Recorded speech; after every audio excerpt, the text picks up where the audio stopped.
My coworker got me pregnant. I can't believe my husband crashed out and did this.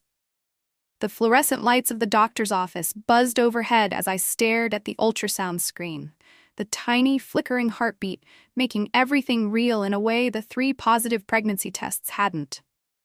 My mind raced through the impossible mathematics of how this could have happened, knowing full well that the child growing inside me couldn't possibly belong to my husband, Mark. "Everything looks healthy," the technician said cheerfully, oblivious to my inner turmoil. "About 8 weeks along. Congratulations." I managed a weak smile and nodded, my thoughts elsewhere, specifically at the marketing agency where I'd worked for the past 4 years, and with Daniel, the creative director who had joined our team 6 months ago. The affair hadn't been planned. In fact, I'd prided myself on being the type of person who would never cheat. Mark and I had been married for 7 years, high school sweethearts who'd grown into adulthood together. We'd been trying for a baby for the past 3 years with no success, enduring the emotional roller coaster of negative pregnancy tests month after month. The fertility specialists had found nothing wrong with either of us, just one of those unexplained cases, they said. Daniel had entered my life during a particularly difficult period. Mark had become increasingly distant, throwing himself into his work as a software developer and spending weekends either gaming or meeting with clients.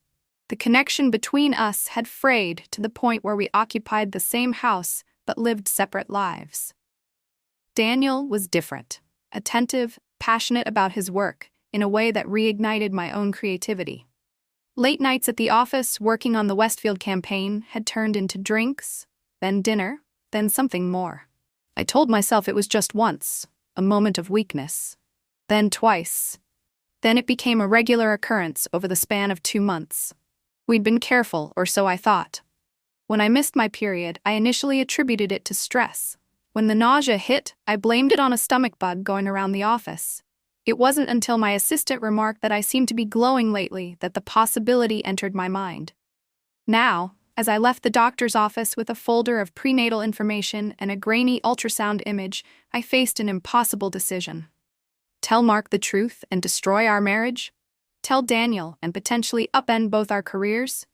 Keep the secret and live with the lie? "Erica, you home?"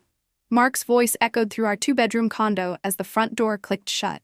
I'd been sitting on the edge of our bed for nearly an hour, the ultrasound picture lying face down beside me. "In here," I called back, my voice steadier than I felt. He appeared in the doorway, his tall frame filling the space. At 32, Mark still had the boyish good looks that had first attracted me in high school: sandy brown hair, perpetually tousled, blue eyes behind wire-rimmed glasses, a smile that had once made my heart skip. Today, that smile faltered as he took in my expression. "What's wrong?" he asked, moving to sit beside me. The mattress dipped under his weight. I'd rehearsed this conversation a dozen different ways during the afternoon, but now that the moment was here, all my practiced words abandoned me. Instead, I silently handed him the ultrasound picture. He stared at it, uncomprehending at first. Then his eyes widened, and he looked at me with such naked hope and joy that I felt physically ill. "You're pregnant? But how? I mean, we've been trying for so long, and the doctor said—" He broke off, shaking his head in disbelief. "This is amazing, Erica. This is everything we wanted." My throat closed around the words I needed to say. I watched him examine the image, saw his finger trace the outline of the tiny embryo that wasn't his. "Mark," I finally managed, "we need to talk." His expression shifted, the joy receding as he registered my tone. "What is it? Is something wrong with the baby?" "No, the baby's fine." I took a deep breath. "But there's something you need to know." The next few minutes were the hardest of my life. I watched his face transform as I stumbled through my confession, the late nights with Daniel, the affair that had meant nothing and everything simultaneously, the impossibility that this baby could be Mark's given our lack of intimacy over the past months. When I finished, the silence between us stretched, thick and suffocating. Mark's face had gone completely blank, a self-protective emptiness I'd never seen before. "Say something," I whispered. He stood up suddenly, the ultrasound picture falling to the floor between us. "I need some air," he said flatly, and walked out. I heard the front door slam. then the rev of his car engine as he pulled away. I didn't try to stop him. What right did I have? Daniel took the news differently than I'd expected. We sat in his car in a remote corner of the office parking garage. The engine off. The silence punctuated only by the occasional echo of a car door closing in the distance. "I'll support whatever decision you make," he said carefully after I told him. "Financial support, emotional support, whatever you need." "I told Mark," I said, "last night." Daniel winced. "How did he take it?" "He walked out. Hasn't been home, isn't answering his phone." I stared out the windshield at the concrete wall in front of us. "I don't blame him. And what do you want to do about us, about the baby?" I turned to look at him, then Daniel with his dark hair and intense eyes, the man who'd made me feel seen again after years of invisibility in my own marriage. But looking at him now, I realized with startling clarity that while I'd been physically intimate with him, I didn't know him. Not really. I didn't know his favorite childhood memory or how he took his coffee on Sunday mornings or what kept him awake at night. "There is no us, Daniel," I said gently.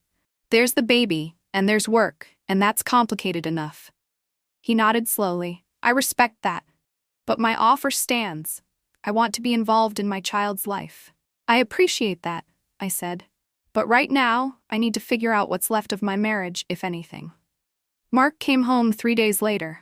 I'd called in sick to work, unable to face Daniel or my colleagues, spending my days alternating between crying jags and numb dissociation, picking at takeout food and sleeping in fitful bursts on the couch. When the door opened, I sat up quickly, disoriented and disheveled. Mark stood in the entryway, looking as terrible as I felt, unshaven, dark circles under his eyes, wearing the same clothes he'd left in. "Where have you been?" I asked, my voice hoarse. "Craig's place," he said, naming his oldest friend. "Needed time to think." I nodded, fighting the urge to rush to him, to beg for forgiveness I didn't deserve. "I've made a decision," he said, stepping into the living room but remaining standing. "I think you should have the baby." Of all the things I'd expected him to say, this wasn't one of them. "What?"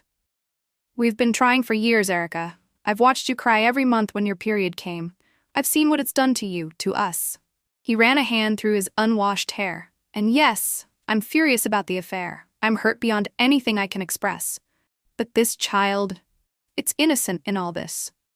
I stared at him, uncomprehending. "Are you saying you want to raise another man's baby?" His laugh was hollow. "Want to?" "No. But I've thought about it from every angle, and it comes down to this. I still love you, despite everything, and while this isn't how I imagined starting our family, it might be our only chance." "Mark, I can't ask you to." "You're not asking. I'm offering." He finally sat down, though on the armchair across from me rather than beside me on the couch. "But I have conditions." I nodded, waiting. "You need to quit your job. I don't want you anywhere near him." "I can look for something else," I agreed quickly. "And I want us to go to counseling, both individually and as a couple. Because while I'm willing to try, I don't know if I can get past this without help." "Of course." He looked at me then, really looked at me for what felt like the first time in years. "And last condition, complete honesty from now on. No matter how difficult. I can't go through something like this again. I promise." I whispered, tears spilling down my cheeks. "I'm not saying this will work," he cautioned. "I'm saying I'm willing to try." The next few months were the hardest of our marriage. I found a new position at a smaller agency across town, took a pay cut but gained a shorter commute. Mark and I attended therapy sessions twice a week, separately and together, excavating years of neglect and disconnection on both sides. We talked more in those months than we had in years, painful, honest conversations that left us emotionally drained, but gradually building something new from the ashes of what we'd had before. Daniel respected my boundaries but made it clear he intended to be part of his child's life. Through my lawyer, we worked out a preliminary custody arrangement that would begin once the baby was born. Mark struggled with this reality, but recognized it was part of the package deal he'd accepted. As my body changed, Mark maintained a careful distance physically, but would sometimes place a tentative hand on my growing belly when the baby kicked. The first time it happened, we both cried me from relief that he could find any connection to this child. Him from the complicated grief of loving something that also represented his deepest pain. I've been thinking about names, he said one evening as we sat on opposite ends of the couch, watching a documentary neither of us was really following. You have? I asked, surprised. He nodded. If it's a girl, what do you think about Sophia? It means wisdom, something I think we've both gained through this mess. The thoughtfulness of it caught me off guard. I like that, I said softly. And if it's a boy, he hesitated. Well, we can figure that out together. It was a small moment, but it felt like a turning point. The labor was long, 26 hours from the first contraction to the final push.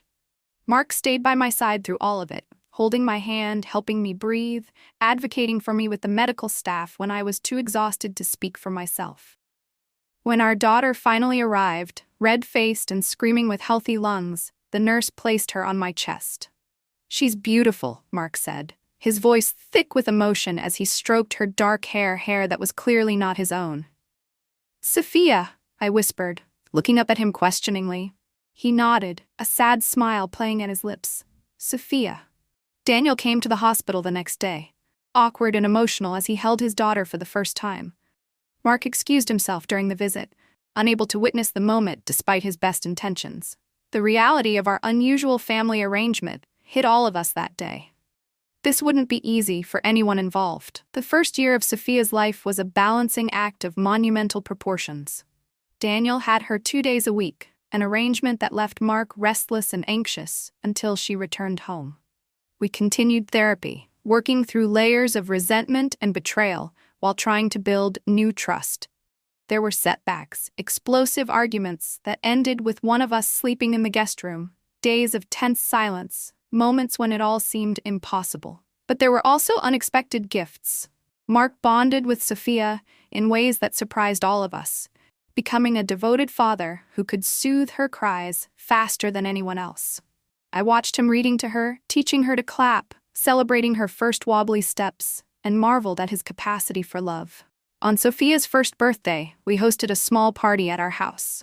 Daniel came with his new girlfriend, bringing an extravagant dollhouse that made Mark's carefully selected picture books seem modest in comparison. I watched the two men orbit each other cautiously, their only common ground, the little girl in the high chair, face smeared with cake frosting. Later that night, after the guests had left and Sophia was asleep, Mark found me washing dishes in the kitchen. That wasn't as bad as I thought it would be, he said, picking up a dish towel to dry. No, it wasn't, I agreed. You were great. He was quiet for a moment, methodically drying a plate. I've been doing a lot of thinking lately. About us, about the future. My hands stilled in the soapy water.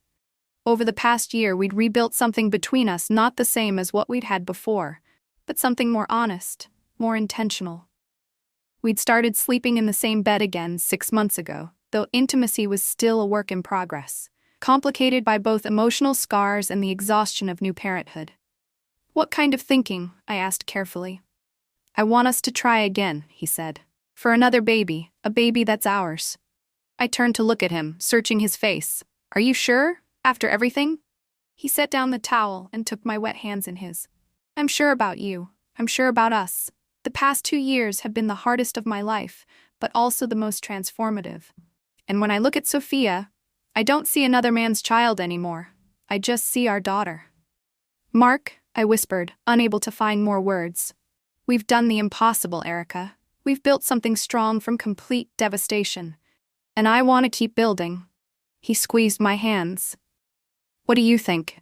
I thought about the long road we'd traveled, the betrayal, the pain, the slow, painstaking reconstruction of trust. I thought about how close we'd come to losing everything, and how much work it had taken to save what mattered. I thought about Sophia sleeping upstairs, the unexpected miracle, who had both broken and ultimately strengthened our marriage. I think, I said slowly, that I've never loved you more than I do right now.